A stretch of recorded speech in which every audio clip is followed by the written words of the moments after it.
My girlfriend said, "You're too available, it's unattractive." When I surprised her with lunch, I said, "You're right." Then I became unavailable. She didn't like it when my assistant said I was in Miami with a client. The client was 24 and gorgeous. Original post: I, 31 male, work in commercial real estate, not the glamorous kind you see on TV, mostly strip malls and mid-size office buildings. Good money, boring work.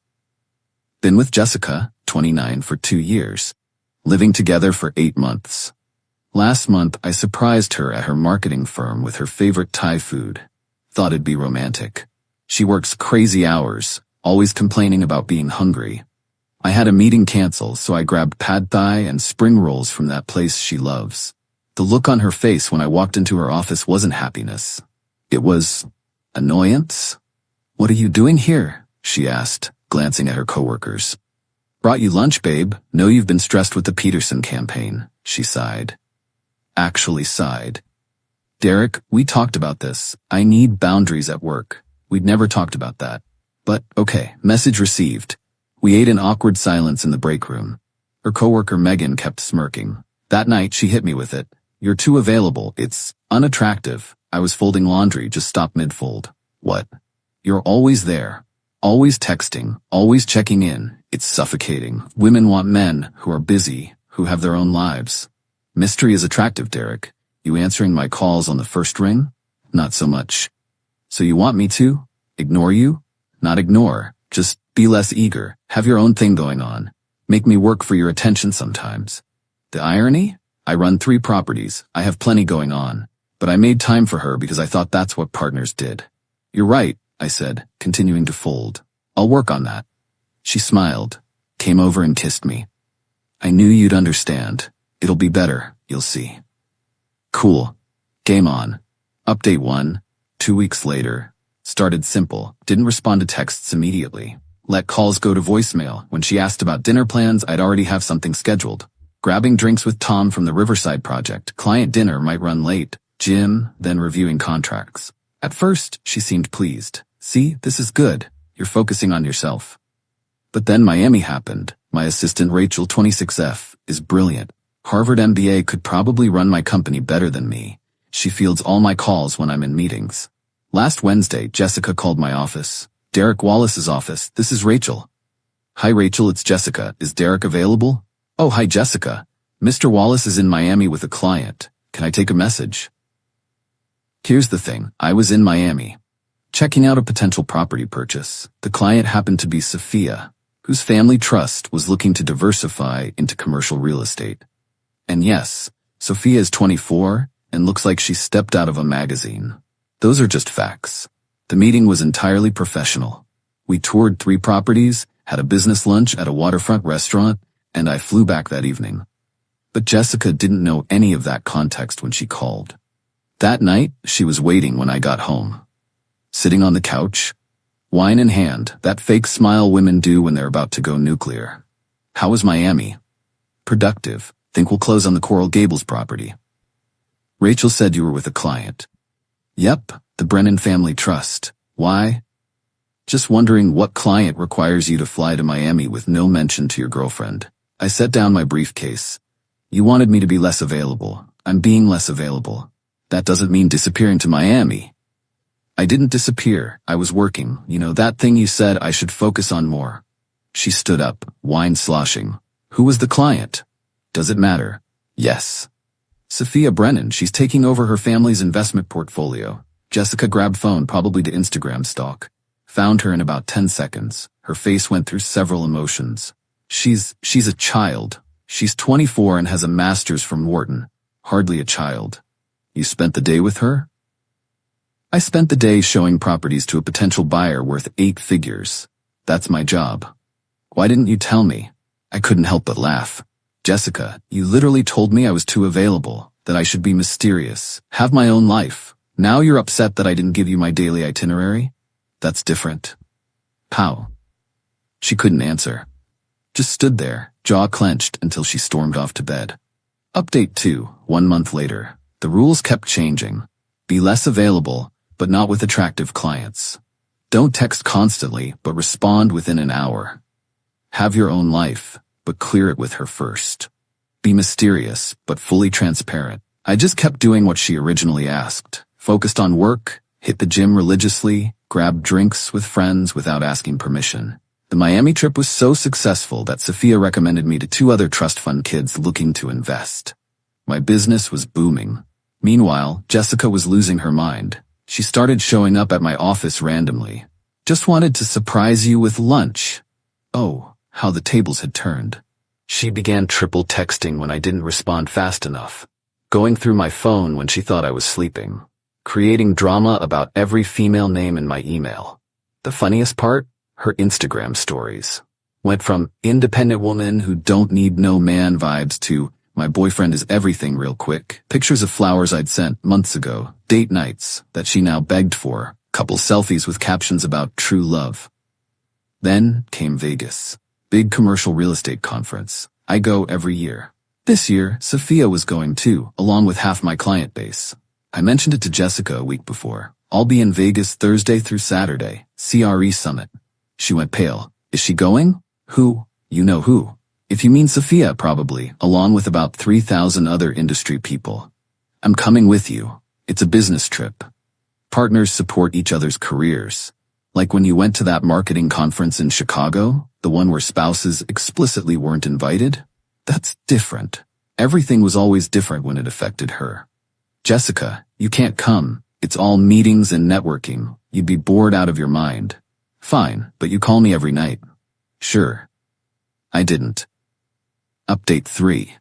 The Vegas aftermath Thursday. Sent a text. Landed safe heading to registration. Ignored her 15 follow-up texts. Posted nothing on social media, which drove her crazy because she was stalking everyone else's posts from the conference. Friday. Radio silence until 11 p.m.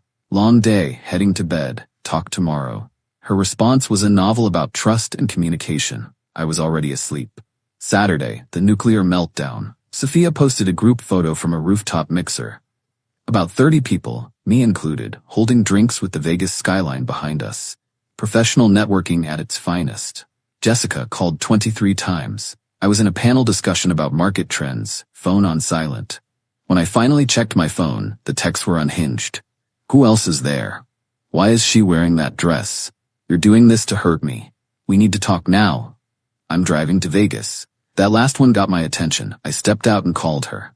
Do not drive to Vegas. You're with her. I saw the photo. I'm with 30 people at a professional event. Are you seriously this insecure? Insecure? You disappear with some bimbo. Stop. Sophia has brought me 3 deals worth over $2 million in commission. You will not disrespect my clients. Oh, so she's more important than me? Right now, she's more professional. I hung up, turned my phone off. Enjoyed the rest of the conference. Update 4. The Sunday showdown. Flew back Sunday morning. The apartment was a disaster. She'd apparently spent the weekend drinking wine and working herself into a rage. Empty bottles, mascara-stained pillowcases, my clothes thrown around. She was on the couch, still in Friday's work clothes, hair a mess, clutching her phone. We need to talk. I set down my bag. Yes, we do. You ignored me all weekend. I was working. With her. With multiple clients at a professional conference. She stood up, swaying slightly. You're having an affair. No, I'm not. Then why are you being so distant? I couldn't help it. I laughed, really laughed. Jessica, this is literally what you asked for. You said I was too available. Unattractive, remember? You wanted mystery, space, a man with his own life. I gave you exactly that. Not like this. Then how? Explain to me how I'm supposed to be less available but also completely available to you? It's about balance. No, it's about control. You wanted me to chase you, to make you feel desired by pulling back. But you can't handle it when I actually have other priorities. She's not a priority? My business is a priority. My clients are priorities. You're someone who plays games and gets upset when you lose. She started crying, the ugly kind. You've changed. No, I just started treating you the way you treated me. Doesn't feel good, does it? That's cruel? That's equality. She threw a wine glass at the wall. It shattered, leaving a purple stain. Get out, she screamed. Jessica, this is my apartment. My name is on the lease. You moved in with me, remember? The look on her face was priceless, like she'd forgotten that detail. Then I'll leave. Okay. She blinked. Okay, that's it? What do you want me to say? You're drunk, violent, and apparently deeply insecure. You created a problem that didn't exist, and now you're mad that your solution backfired. So yeah, okay, leave. Update 5, the extinction. She didn't leave. Not that night. Instead, she locked herself in the bedroom, my bedroom, and spent the next 3 days having what can only be described as a toddler tantrum in adult form. Monday, called in sick to work. Ordered delivery food on my credit card. I canceled it after the 3rd order. Posted cryptic quotes on Instagram about knowing your worth and surviving narcissistic abuse.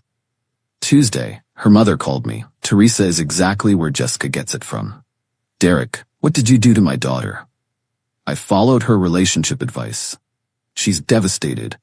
You went to Vegas with some tramp. I went to a professional conference with 3,000 industry colleagues. Jessica says you're having an affair. Jessica says a lot of things, doesn't make them true. You need to fix this. Teresa, your daughter told me I was too available and unattractive. I gave her space. Now she's mad about it. I can't fix her insecurity. If you loved her, I did love her. Past tense, before she started playing games. Click. Wednesday, the grand exit. I came home from work to find her things mostly packed. She'd recruited her friends Megan and Alyssa to help.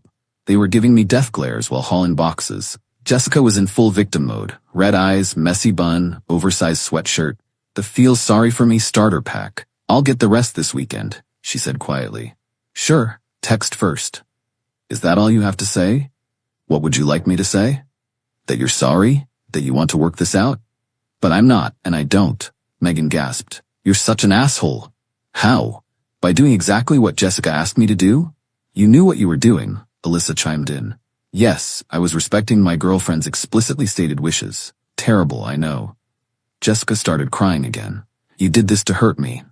No, you did this to manipulate me. It just didn't work out how you planned. I just wanted to feel wanted. You were. Every text, every surprise lunch, every time I answered on the first ring, that was me wanting you. But it wasn't enough. You needed games. It wasn't games. Then what was it? Silence. They left with what they could carry. Jessica turned at the door. You'll regret this. Doubt it. Update 6. The aftermath. It's been 3 weeks since she moved out. The smear campaign has been entertaining. According to Facebook, via friends who still follow her, I'm a narcissist, emotionally abusive, definitely cheating with Sophia, probably gay, that one's new, bad in bed, creative fiction, controlling. Meanwhile, in reality, Sophia's trust closed on 2 properties. The commission paid off my car. Rachel got promoted to operations manager. She never liked Jessica anyway. My apartment is peaceful. No more passive-aggressive post-it notes or arguments about nothing. I sleep better, eat better. My gym gains are insane without the constant drama. Then yesterday happened. I was at Whole Foods buying actual vegetables for once when I heard my name. Derek? Jessica. With some guy. Tall, beard, looked uncomfortable. Hey, I said, because what else do you say? This is Brad. Cool. Nice to meet you, Brad. Brad nodded, clearly wanting to be anywhere else. Jessica was staring at me. I looked good. New suit, fresh haircut, probably glowing from the lack of stress. You look, she started. I'm doing great, thanks. You? Yeah, great, really great. Brad was checking his phone. The relationship enthusiasm was palpable. I should go, I said. Client dinner. With Sophia, the venom in her voice. Actually, yes, she's introducing me to her cousin who's liquidating some properties. Jessica's face went through the whole emotional spectrum. So you are together? No, Jessica, I'm successful. There's a difference. Brad finally spoke up. Babe, we should go. Babe, poor Brad. As they walked away, I heard him ask, who's Sophia? Nobody, Jessica said quickly. I actually felt bad for him. Almost warned him about the "you're too available" conversation that was coming. But hey, not my circus anymore. Final update. Got a text from Jessica last night, 2 months after she moved out. I miss us. Deleted it. Then another. I was wrong. Can we talk? Deleted. I know you're reading these. Actually wasn't. Rachel told me about them. She screenshot them from my tablet I'd left at the office. Brad and I broke up. There it is. Rachel did some Instagram detective work. Apparently Brad was emotionally unavailable and didn't prioritize the relationship. The man lasted 6 weeks. Respect, Brad. Here's what Jessica never understood. There's a difference between being too available and being present. I answered her calls because I wanted to talk to her. I brought her lunch because I was thinking about her. I texted back quickly because she was a priority. That wasn't unattractive. That was love. But she'd read some article or heard some podcast about maintaining mystery and keeping him interested and decided our relationship needed fixing. She created a problem so she could feel desired by watching me solve it. Except I solved it exactly as requested. I became less available. I focused on my career. I stopped prioritizing her. Turns out she didn't want an unavailable boyfriend. She wanted the drama of making an available boyfriend compete for her attention. When I stopped competing and just lived my life, she lost her mind. The business is thriving. Sophia's network has opened doors I didn't know existed. Rachel and I are considering starting our own firm, professionally, before anyone asks. She's engaged to a pediatrician. Started dating Catherine, 32F, 3 weeks ago. She's a corporate lawyer, brutally honest, and thinks game playing is for children. When I call, she answers. When she's busy, she says so. No tests, no manipulation, just clear communication. It's boring. It's wonderful. Jessica still texts occasionally. Long paragraphs about growth and mistakes and second chances. Rachel auto-archives them to a folder called Dodged Bullets. The last one said, "You proved your point. You won. Are you happy?" Yeah, actually, I am. Because here's the thing about telling someone they're too available. You better be prepared for them to become unavailable. And you better be damn sure you can handle what you asked for. Jessica couldn't. She played a stupid game and won the stupid prize of being single, bitter, and blocked. As for me, I'm exactly as available as I want to be. To the right people, who appreciate it instead of weaponizing it. Funny how that works out. Peace out, Reddit. Going to dinner with Catherine. She picked the restaurant. No games, no tests, just Thai food and good conversation. And if I surprise her with lunch sometime, she'll probably just say thank you. Imagine that.